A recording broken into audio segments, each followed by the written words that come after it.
স্ত্রী যদি স্বামীকে ডিভোর্স দেয় সেটা কি ইসলামে বৈধ হয়?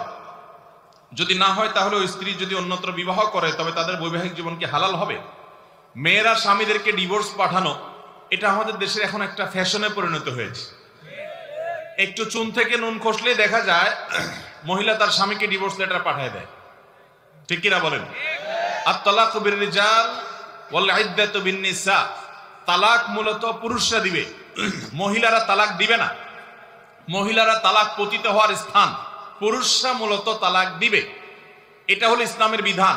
আপনি বলবেন মহিলাদেরকে কেন তালাকের পাওয়ার মৌলিকভাবে দেওয়া হয় নাই? ভাইরা আমার, যত বিবাহ বিচ্ছেদের ঘটনা বাংলাদেশে ঘটে, আপনি এই সম্পর্কে যত জরিপ আছে, যত স্টাডি আছে, সেগুলো নিয়ে গবেষণা করেন, পড়ালেখা করেন, একটু অনলাইনে ঘাটাঘাটি করলে আপনি দেখতে পাবেন বেশিরভাগ বিবাহ বিচ্ছেদের আবেদন মহিলারা করে। আপনি বলবেন তারা নির্যাতিত, সেজন্য তারা করে। বুঝলাম তারা নির্যাতিত, কিন্তু একটা সংসারে সবকিছু ব্যাটে বলে শুরুতে হয় না, অনেক কিছু ছাড় দিয়ে তারপরে সংসার টেকাতে হয়, এরপর একটা পর্যায়ে সুখ শান্তি আসে। এর মানে এই না যে জুলুম হলে তার কোনো বাইর হওয়ার উপায় নেই। একজন নারী, তিনি যদি জুলুমের শিকার হন, তিনি আদালতে শরণাপন্ন হবি বা ভাঙার উদ্যোগ নিতে পারেন আদালতের নির্দেশে, আইনি নির্দেশে। ঠিক একইভাবে আরেকটা উপায় আছে, সেটা হলো তালাক তাফউইজ, যেটাকে অর্পিত তালাক বলা হয় আমাদের দেশের প্রচলিত আইনে।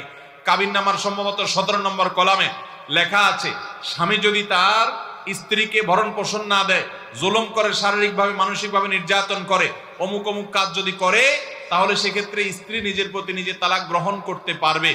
এই কাবিননামাতে যদি স্বামী স্বাক্ষর করে, তাহলে স্ত্রীকে তালাকের পাওয়ার দেওয়া হলো। তালাকের পাওয়ার দিলে সেই শর্ত যেগুলোর ভিত্তিতে পাওয়ার দেওয়া হলো সেগুলো যদি পাওয়া যায়, ধরুন লেখা আছে স্বামী ভরণ পোষণ না দিলে, এখন ওই মহিলার স্বামী দীর্ঘদিন তার ভরণ পোষণ দেয় না, খোঁজ খবর নেয় না, কোনো যোগাযোগ রাখে না, তাহলে তিনি ওই 17 নম্বর কলামের অর্পিত তালাকের যে ক্ষমতা আছে, ওই ক্ষমতা বলে নিজের প্রতি নিজে তালাক গ্রহণ করতে পারবে। অনেক মহিলা স্বামীকে বলে তোমাকে তালাক দিলাম, এভাবে তালাক বললে কিয়ামত পর্যন্ত তালাক হবে না। তাহলে এই জাতীয় তালাক মৌলিকভাবে হতে পারে কিভাবে আমরা সেটা বললাম, কিন্তু ইন্ডিভিজুয়াল ঘটনাগুলো অবশ্যই কোনো দারুল ইফতায় গিয়ে, কোনো মুফতিদের কাছে গিয়ে তারপরে জানতে হবে। কারণ তালাকের বিষয়টা শুধু সংক্ষেপে মুখে জানলে হবে, বিস্তারিত জানতে হবে।